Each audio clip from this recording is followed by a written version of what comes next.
Wishing to be friends is a quick work, but friendship is a slow ripening fruit. That's a famous quote by Aristotle. This great philosopher, he talked about how it's so easy to want friends, we as humans are social creatures. We're meant to want to be around other people. We're obviously going to want others around us, no matter the journey, no matter how much we want success. There's so many people that are successful and they still crave those same friendships and relationships from the very beginning when they had nothing. It is something that will never leave you. Humans, we are literally social beings. That's how God created us to be. We're meant to be around others. We're meant to be pushed further by the people that surround us, have joy from the people that are around us, be comforted by the people that are around us. And it's so easy to get lost, to get caught up in this pursuit of success, this pursuit of purpose, this pursuit of something better, and you end up losing all your friends, whether that might be intentionally because they just weren't the best for you. You realize that. Number two, you grew out of them because, as you get older, you just grow out of relationships. Or number three, you never really had friends in the beginning. Just to begin with, you never really had those friendships that you truly valued. Now, I'm going to exactly explain how to build those friendships, how to build those relationships as you're on your come up, as you're on your journey of rising, of walking in purpose. So, number one, first, you have to identify things about yourself. That might seem counterintuitive with saying, oh, you have to focus on yourself to get friends. Like, isn't that kind of selfish or narcissistic? But no, it's not. To deem who you want to actually be your friend, you first have to look at yourself. You have to look at the characteristics that you have. Look at what are you all about? Like, what are things that you truly value? What are things that interest you? What are things that you are passionate about? Because you'll soon find that the people that you want to be around are gonna have some similar things. It's not saying like every single thing you're gonna have in common. Let's say, oh, I like fishing. That doesn't mean that all my friends have to like fishing, but maybe that's a little something that we can connect with. But one thing is self-improvement. That is something that is I live strong with my life. The habits that I have, working out and all these different things, fundamental things that make you who you are. You can go and connect with other people on those things. Like if you love working out and someone else loves working out, wow, that is something you can easily get a friendship from. And then number two, in going deeper into that, you also have to realize what are characteristics that you need to get a friends that you desire. Because it's so easy to, get friends on a general basis, like, oh, you love working out. Oh, I love working out too. Oh, then we can be friends. But not necessarily. There's some toxic people in the gym. There's some people in the gym that, they have their headphones on, and thank God for that reason. Because if they were to talk to you, you're like, what on earth is going in this person's head? Or what on earth is wrong with this person? Like, there's just some people like that. Or there are other people who are just like, just not my cup of tea. You're not my cup of tea. You're not a person that I would really enjoy spending time with, enjoy talking to, outside of the gym. Like, there's nothing further than that. So you really have to look at what are things that you're lacking. Like let's say you want to meet more, you want to make friendships with people who are also successful, who are also building wealth, who are not drinking, who aren't partying, who aren't just having sex and doing all these different things that mean nothing at the end of the day. Then you're gonna go and have to have those same qualities within yourself. You can't go drinking and be an alcoholic and say, oh, I want friends that are gonna not drink, they're gonna make responsible decisions, because they're not gonna be attracted to you. They're gonna be attracted to people that are living by the same morals, that have the same moral compass, that are living by what they're speaking. So you can't just speak things and say, oh yeah, I'm gonna manifest these friends. Like that's what everyone loves to say. I'm gonna manifest these friends. I'm gonna make all this come out of nowhere. But you don't want to take any action. You don't want to actually take any action within your life. You don't want to make any movements. You just want to say all these different things, but your actions aren't leading anywhere with it, because at the end of the day, actions are what people are going to see. Actions are what people are going to remember the most. There are people that they can say hurtful things, they can say different things to you, or they might say a compliment and all that, and you might remember a lot of those. But then there are also a lot of things that people did, their actions that you will forever remember. There's some couples that, statistics show that they can remember when their couple did the first nice thing for them. They did this first gesture, this first deed, or, when they first walked into this action. They always remember action. Humans, we like to remember things by actions. You can even think back in your own life. Is there something that maybe when you were in elementary school, maybe when you're in kindergarten, or somewhere in that young age, can you remember a time where someone did you wrong and you remember that action? You particularly remember. You can be like, oh, Johnny B, back in second grade, I remember when he went and took my toy and he threw it across the room. I can remember that exact action, even though that literally might have been a decade ago, but you still remember that because you remember people for your actions. So it's the same thing with you. You have to lead with your actions. You want people, you want to attract all these different people in your life. You have to reflect it with the things that you're doing. So that means you can't spend all the time scrolling on social media. That is something that I've been getting better at a lot. You can't scroll, you can't simultaneously scroll while doing work.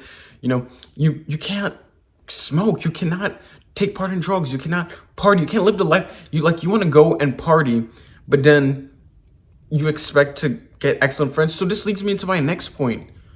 Where are you looking for these friendships? Where are you looking for these relationships?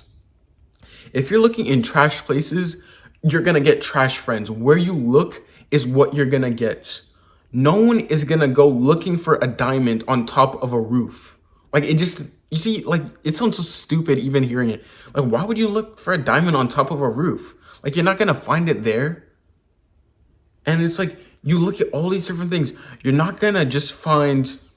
let's say you're not going to find a rainbow underneath the ground. That does not make sense. And it's the same thing. You're not going to find a responsible person. You're not going to find a leader, a brilliant leader, a person that is focused on their goals, focused on achieving a better life for themselves and for their future generations and the people around them. You're not going to find them at all the same parties. You know what you're going to find them? You're going to find them maybe in a library, find them in a quieter area. It's the same thing. If you want a relationship, you're not going to go looking for that woman. You're not going to look for, your future wife in a club. You want to go look in a club. Okay. You're going to go get club material. You're going to go get a girl that, don't be surprised if she ends up cheating or if she's materialistic or all these different things. And I'm not saying that's the case for every single person, but it's just how it tends to be. You have to be careful where you're looking. Let's say you want a person that is very knowledgeable, very wise, is trying to get better, trying to learn, trying to stay focused. Maybe try looking in a library. You might say, oh, I hate the library. That's a lame place. But then that same relationship, that same friend that you're looking for might be right there waiting. It might be there showing up every single day. You have to look in those places. Maybe it's the quiet coffee shop and that person working on their computer quietly. All it takes is to say a quiet little thing or say, oh, hey, I saw you there. What are you working on? Or something subtle and nice. You have to look in these places. You have to carefully analyze. So that means you can't be in places where you don't belong. You don't want to attract this lifestyle. So don't be in those places. Don't be in those environments. It's like with a seed. You can't expect a seed to grow super successful on rocky ground. You're going to go throw a seed and put it in rocky ground. The plant is probably not going to grow. But if you take that same seed and you bury it in the soil and you put fertilizer on it and you water it and you put it in a place where it gets adequate sunshine and it doesn't flood, it's not too muddy, it's nice, the ground is perfect, then something beautiful is going to grow. So that's the same thing with your life. You have to watch where that environment is, where you're putting yourself. What environment you're looking in is what you're going to find. Simple as that. Number 3, whatever you're doing, I would suggest you start social media. And I know everyone's like, oh, social media these days is all evil, is pure evil, and all these different negative things. But I think that's an absolute lie. Imagine living a life where you see a tool, something like a knife. A knife can be a weapon. It can be something that hurts people. It can be something that unfortunately kills people. But then that same knife can be something that we used to cook, something that you use to cut ropes, to open boxes, all these different things. But at the end of the day, it's just a tool. That's the same thing with social media. Social media is a tool. I won't say that it's good or bad. It has some negative things. Also has some pretty impactful things. Now everyone has a platform. You have this ability to make friends of all different backgrounds, of all different places, of all different areas. There's no excuses anymore. Start that platform. Maybe on Instagram, maybe it starts by just talking to the camera and making little reels.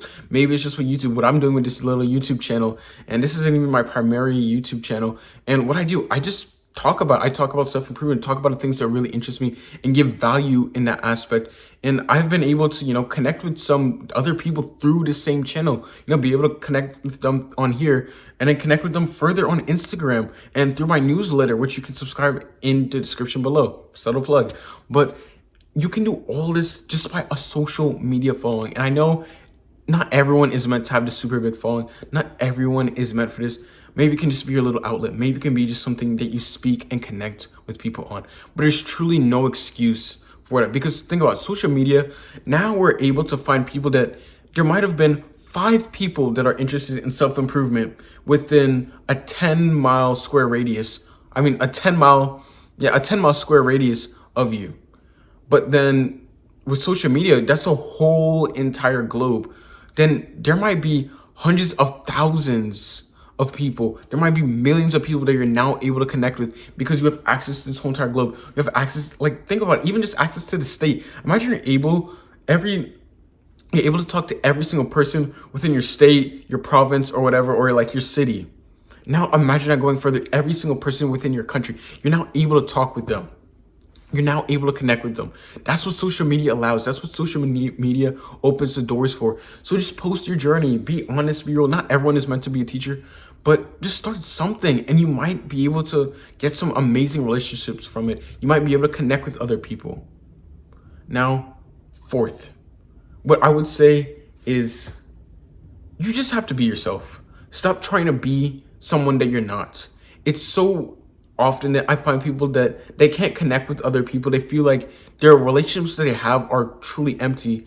And it's because they're not being fully themselves. And we are all guilty of this. I'm guilty of this. You're not fully yourself. Like, you kind of reserve yourself. You don't feel comfortable enough. That's a key indicator. You don't truly feel comfortable to be able to say like, oh yeah, you can make this same type of joke. You can be yourself. You can talk about your interests and you don't feel like you're being judged. You don't feel like you're this weird outlier, this person that's not meant to be there. Often when you find the right group, when you find the right people, you're able to connect with them. You're able to feel comfortable. You're able to feel nice and secure and just feel like you can speak your mind and be perfectly you, uniquely you in every aspect. That is another key thing. You truly have to be yourself. And if someone doesn't accept that, then don't try and force yourself into this group. Don't do this weird thing. It's this thing I see in middle schoolers and high schoolers. And even as I'm in college, and I see among adults, full-grown adults, I literally see it, with the moms and the country clubs and all these different things. And they want to act like, oh, they're all this. But truly, they're nothing like that at all. They're just trying to put on a little performance. They're trying to be someone that they're not truly. And then that just leads you to a bunch of inauthentic relationships. That's how you end up relationships that drift away, that break apart, things that crumble, things that end up hurting you. And you just really want to be careful with that. So from the very get-go, be truly yourself. That is the last tip that I would recommend. And what I would recommend, call to action, go and make 3 friends. I truly want you this new year that we're upcoming, 2025, at the time of recording this video, I want you to go and make relationships. Go make at least 3 friends for the whole entire year. You don't need super big friend groups. There are different connections, different layers to how things work. But true, ride or die friends. Make 3 ride or die friends, 3 of them, and you're set. You literally set. Look at all the big famous people. Look at all the people that are successful. They have truly their true, really tight, close group. Can be just 3, 2, maybe even 1 person. That's where it all starts. But don't be afraid to start. Don't be afraid to put yourself in that awkward situation. Don't be afraid to put yourself in that situation that might be a bit uncomfortable, but it'll end up paying off. That same connection might be the key to unlocking something else within your destiny. That person might be your destiny helper. That person might start the next Apple with you. That person might not be the next Apple, but could be the very person that you trust with babysitting your future kids, talking with your wives, being able to look at life and say, wow, I am truly grateful that I was able to spend my time with such an amazing person that helped me become better, that helped me excel myself. and help me grow. So if you want to connect with me, you can follow me on Instagram. I'm always open in my DMs. You can always connect with that. You can always connect in the newsletter, and I always post on there every single Friday. And yeah, that's what you can do. But if you want to watch a video deeper talking about the different layers of how to manage friendships, how exactly do you manage friendships and relationships? Because not every single person is going to be super close, but you can have friends that are outer level, you know? You don't tell them all the exact same things. You can't be necessarily as deep. And then you have acquaintances, and then you just have all these different levels of people. How do you manage the depth of all these friendships and relationships? Well, you would want to watch this video right here to learn fully how to manage your friendships and relationships to the fullest and operate at a healthy level. Exactly how all your favorite influencers, your favorite celebrities, all your favorite people that are truly successful and have all these different brands and companies, how they operate the same way. So click this video right here.